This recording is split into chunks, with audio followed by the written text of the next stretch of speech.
Ready to move on? Just point your wand down at the glow on your book and pull the T button as usual. Then you can pick Chapter 1, Part 2. Here we go. You've finished the first half of Chapter 1. You'll be able to unlock the other chapters soon, but for now, just point your wand at Chapter 1, Part 2, then press the move button. Chapter 1, Part 2.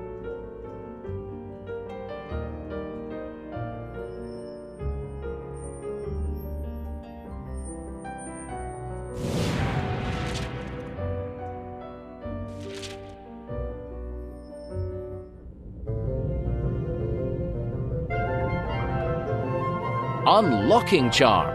Oh, this is an unusual spell book. Now, I wouldn't normally teach you this ingenious little charm so soon in your career. Still, it seems Miranda Goshawk thought you could be trusted. Pull up the text to learn about this spell.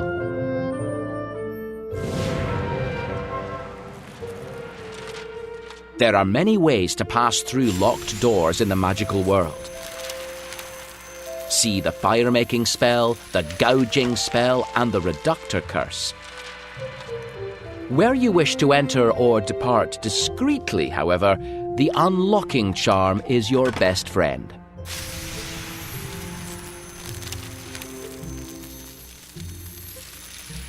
Well done! You're building an impressive collection of souvenirs.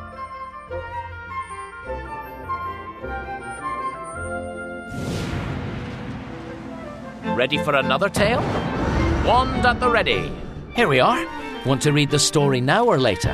Remember, you can always hold the circle button to cancel the story anytime. Choose now or skip by pulling out one of the tabs with your wand. The famous unlocking charm was introduced to Britain in the early 1600s by a wizard thief called Eldon Elsrickle, who had fled from Britain to Africa, hoping to escape punishment for a series of robberies. Elsrickle sneaked back into the country, heavily disguised and possessed of two treasures. The first was a baby monster called a Nundu, a terrifying leopard-like creature which, when full-grown, could devour whole crowds of men in a single gulp.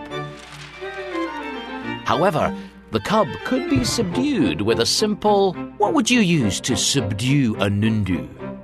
Remember, hold the T button to grab a tab, then slide, so the cub could be subdued with a simple stunning spell.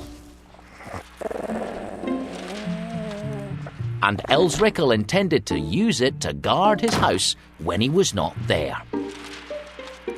Elsrickle's second treasure was the charm that he had learned from an ancient African sorcerer, Alohomora, otherwise known as the Unlocking Charm, or the Thief's Friend.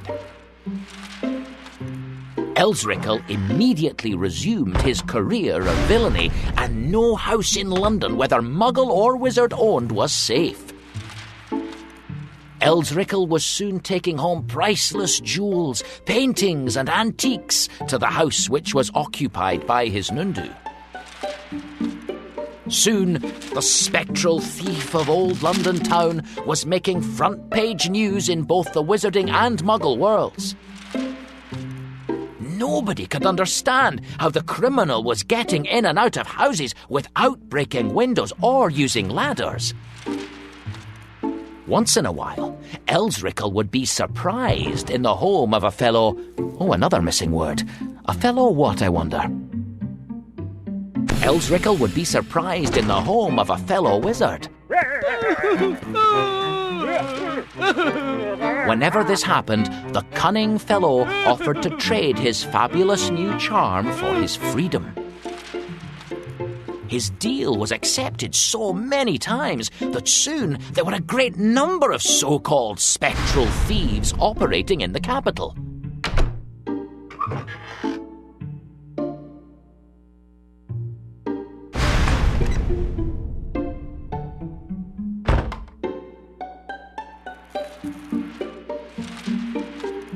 Elsrickle was confident that he would never be burgled, however.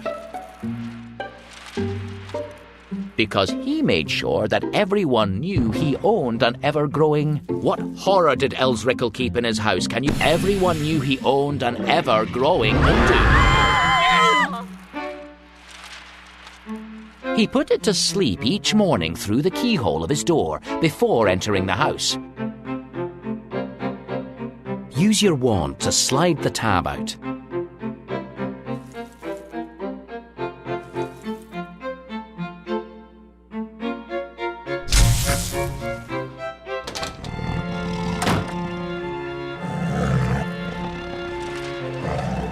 And woke it up in the same way when he left at night.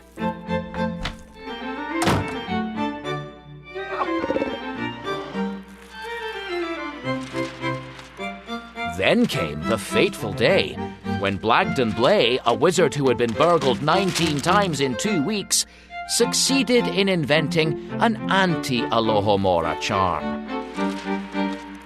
In a single night, the wizarding doors of London were sealed shut, and task forces were dispatched to protect Muggle houses too. On the last day of his life, Elsrickle returned home after being unable to commit a single burglary all night. Tired, frustrated, and angry, he completely forgot about putting his Nundu to sleep through the keyhole before he entered the house.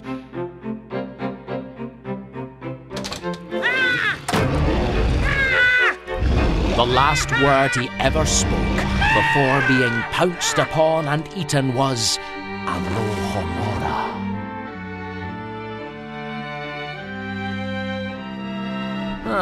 Eldon came to a grisly end then.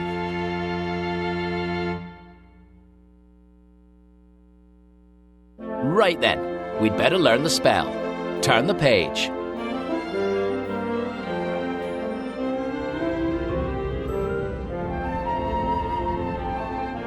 This page will teach you the gesture and incantation to open almost any lock.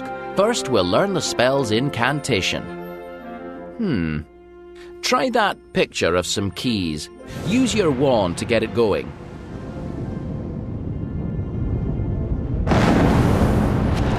Alohomora. To unlock doors with just a wave of the wand, speak the incantation Alohomora. Nice and clearly now. 3, 2, 1. Excellent. Well said.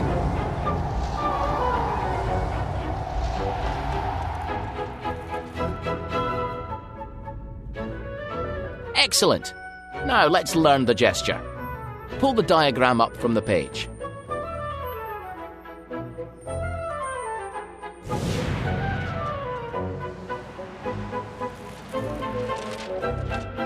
Now, the spell requires a nice, sharp wand movement. Start at the bottom and go up, then diagonally down and then across. It's like a number 4. Make sure you make nice, sharp movements.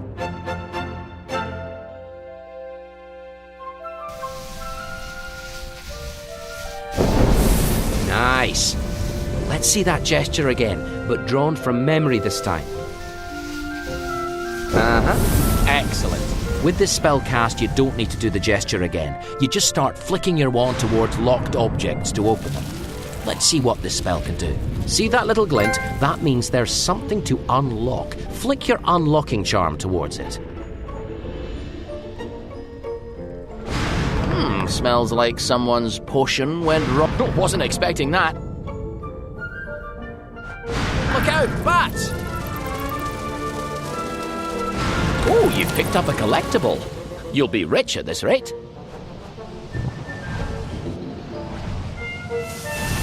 Well done. That's the last of them.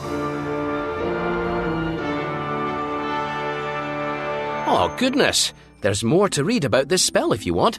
Pull up the note if you're in the mood, or you can just turn the page.